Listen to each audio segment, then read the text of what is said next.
welcome to CU, podcast sent from CUHK, a show about some dear memories of people in this Chinese University of Hong Kong and the perfume these people made. I'm your host Vincent, a nursing graduate from CUHK. Walking around CUHK is an enjoyable experience. Sometimes it is a bit bewildering though, as we discover new nooks or observe new things happen in our favorite spots. In this podcast, I'm going to invite some of my friends to share with us their favorite spots. So next time when you run into these spots, you will understand more about them. This episode, I've invited Chloe with us. We met during COVID because Kenzo Ishiguro. Yes, the Japanese English Nobel Prize winner of literature. It has been 2 years since we had met. Our book club disbanded, but our discussions on reading and other stuff continued. Naturally, she would be one of the first friends I would like to invite to the pod. Anyways, I will now let Chloe tell her story. Please introduce yourself briefly. Hi, my name is Chloe. If you'd ask about my hobby, I would say that I like reading and also like eating. I like to eat a lot. Especially these days, I'm a little bit fascinated with coffee. What is your major of study? I study law. I graduated from CUHK as an undergraduate student 2 years ago, and this year I graduated from PCLL. PCLL stands for Postgraduate Certificates in Laws. It's not actually a master's degree, but it's something like that. It's like a certificate course where it lasts for 1 year.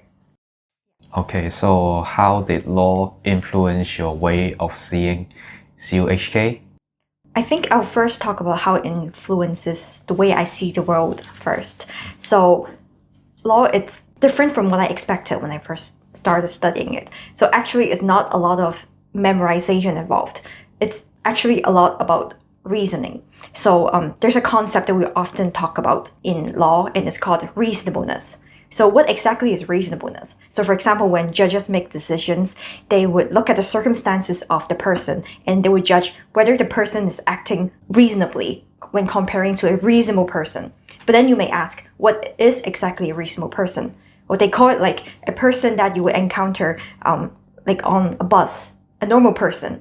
So for example, let's say if someone commits a crime, then the judge may compare that person to what a reasonable person may do in that position and conclude, okay, he's not acting reasonably, therefore he is guilty.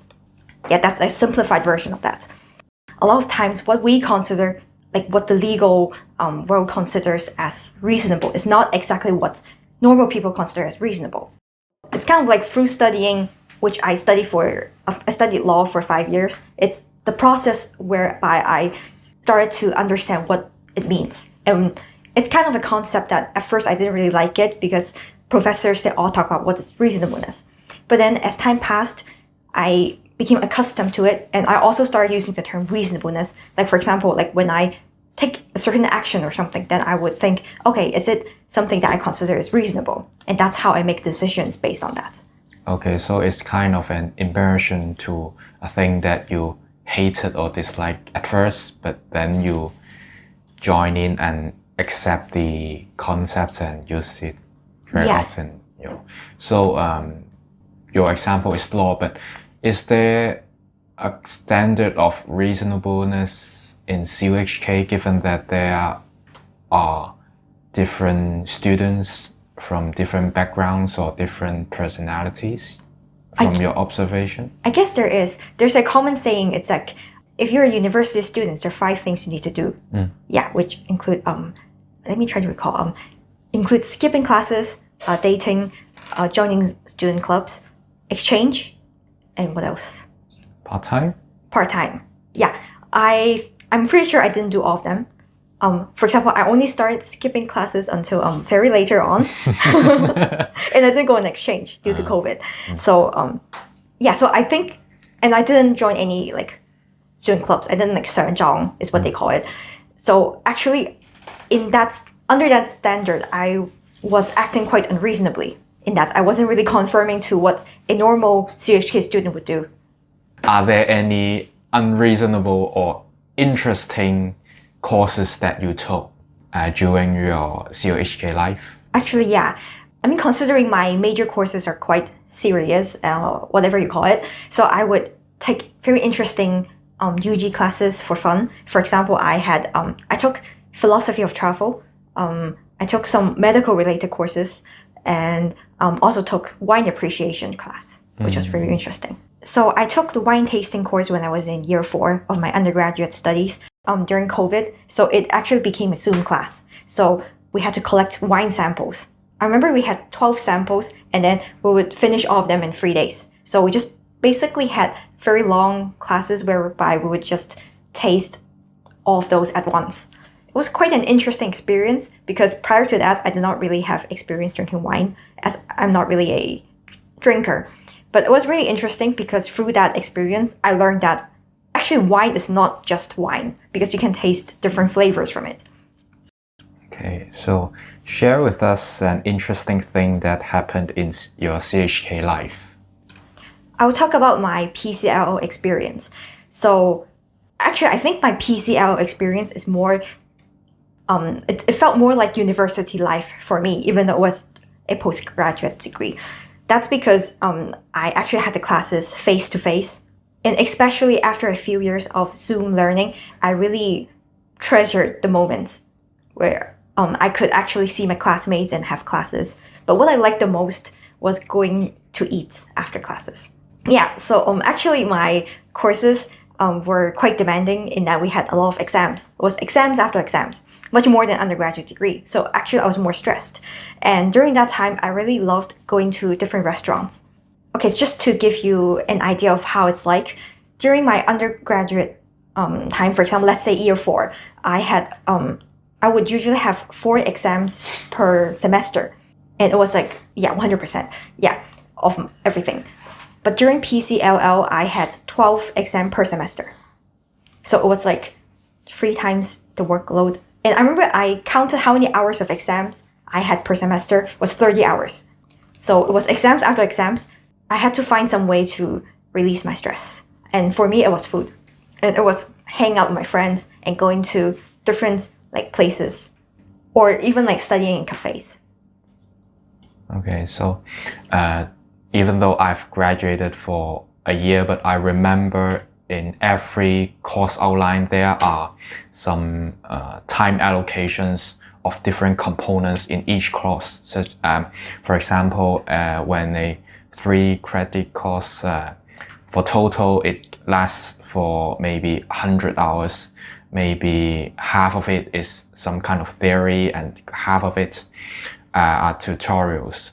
But it's hard to imagine that in one semester you have 30-something hours of exams, so it is quite crazy.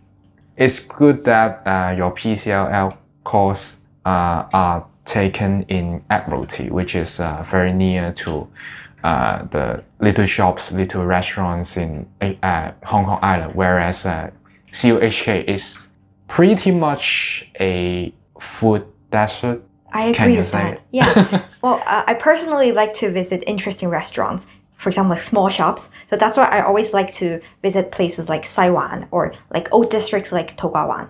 I don't really like CHK as much in terms of food choices. If I want to go somewhere, where's the nearest place I could visit? Okay, it's Sha Tin, but Sha Tin only has malls. I'm not really interested in chain restaurants where you can find them everywhere because they're not as unique. In your infrequent visits to CUHK, are there any attractions to you? I think it's the library. Yeah, it's actually, even though I had classes in Admiralty during my PCL studies, I still return to CHK maybe once in a month or so to go to the library to visit, to see what books they have. It's because they have collections of interesting books. I would say that aside from food, I also like to read, and I like to find things to read that's not part of my studies. And I remember there was a time when I was reading about architecture because I was planning my trip to Europe. And I was reading church architecture because I wanted to learn more about church before I visit. Because I remember a long time ago before COVID where we could still travel. For example, I visited Paris. I saw a very pretty church, but I was like, oh, okay, they're pretty. Oh, yeah, so what? I mean, because I'm not a Catholic, so I do not really understand the significance of it. So for that reason, I decided to read books on art, like architecture books, to understand like the motifs, like the structures of the church. For example, like there's a nave, which is like the center part, right? And there are different pillars. They're called Ionian, like Doric and stuff like that. So after learning about these, with that knowledge in mind, and I visited Prague, Vienna, and Budapest as my graduation trip, and I would say the experience was really, really great because I had background knowledge, and when I was there, I felt like appreciation. And I think I applied this method of appreciation not only to, let's say, sightseeing, traveling, but also to food. And actually, it also connects to the interesting courses that I took, such as I just mentioned, I took philosophy of travel. And through that course, we learned about how, like, what mindset you should keep when traveling. It's basically a mindset to experience otherness and understand culture when visiting. And during wine appreciation, that's when I learned that actually food can be very interesting. Like, even though my major of study is law, but I still try to learn something different. And that's what I gained from my studies in university. Chloe wrote essays very well during her studies in law. I had always been curious of her not using this talent to write about books she read or the food she ate. Recounting on one's experience relied on a conscious effort to make sense of what happened and choosing the right narration. I'm glad to see that Chloe started writing about food after attending the wine appreciation course. To an extent, this interview was the same kind of opportunity for her to run through her years of studying and share with us all. How would Chloe's perfume smell like? I will let in the perfumer of Ludo Scents to describe that. Okay, hi, I'm Perfumer Yin. Chloe's perfume is named Bagel. It's a smell of food. The top note of the perfume is yuzu, and the middle note is lily and apricot. It adds a bit of sweetness. And the last note is oolong tea, coffee, and whitewood. Actually, I was quite surprised that she picked coffee note because it's not a common choice due to its very intense smell. It's about her passion in food and love in coffee, and maybe it's because of the course and wine appreciation that she's really quite into food, coffee and stuff like that. The perfume itself is full of complexity and diversity, and she's adding yuzu and the perfume is because she wants to strike balance between the heavy note of coffee, and she can use yuzu to light up a bit. And I think it's a smart choice. Yes, and it smells quite nice, and it smells like a bagel. Oolong tea bagel, coffee cream with apricot jam, and yuzu ice cream is, well, delicious. The perfume struck me not only with the complexity in taste, how different flavors of food common in cafes are layered in sequence and strength. It struck me also with the texture that came with the overall formula. We finished the recording well past 10 p.m., but the smelling of the bagel made me feel full. This is a genuine bagel. The perfume represented Chloe well as a foodie and a person with a wide range of interests. In addition to writing blogs, she recently started learning to make coffee and matcha during holidays. And of course, she still reads. Thank you, Chloe. All the best to your legal practice and pursuit of interests.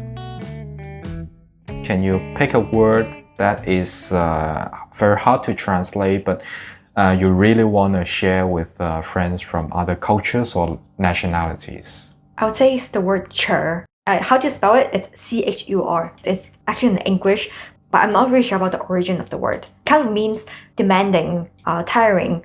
It can be an adjective, but it can also be a verb. Like you can chur someone to do something, right? But you can also chur yourself. And I would say it's a word that I use very frequently with my friends around me, like my classmates.